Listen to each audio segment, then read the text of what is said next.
All this action at the Supreme Court comes as President Biden attends the UN climate change conference in Glasgow, Scotland. The president says the U.S. is ready to lead by example, and he also apologized for America's withdrawal from the Paris Climate Agreement under the previous administration. Weijia Jiang is traveling with the president, and she's in Edinburgh, Scotland. Weijia, good morning to you. Good morning, Tony, and good morning to everybody. President Biden is determined to convince the world that the U.S. is back at the head of the table when it comes to fighting climate change. He spoke about the overwhelming obligation, especially to help poorer countries, warning that the worst is yet to come. And the administration continues to call out big polluters like China. Climate change is already ravaging the world. President Biden agreed with world leaders and climate activists who issued one dire warning after another. We are digging our own graves. Over 2 million of my fellow Kenyans are facing climate-related starvation.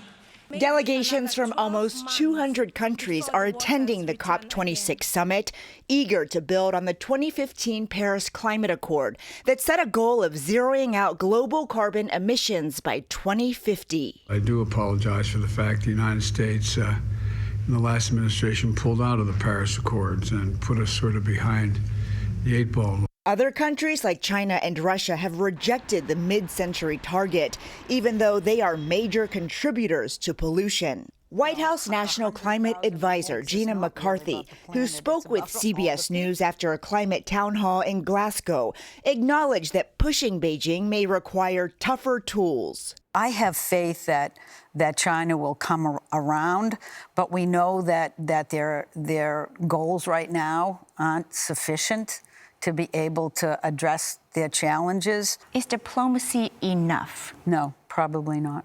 So then what's the alternative? It's continuing to look for ways in which we send economic signals about what products we want to buy and what we expect in those products. Queen Elizabeth, who canceled her attendance following medical advice, urged world leaders to rise above politics. We are doing this not for ourselves, but for our children and our children's children, and those who will follow in their footsteps.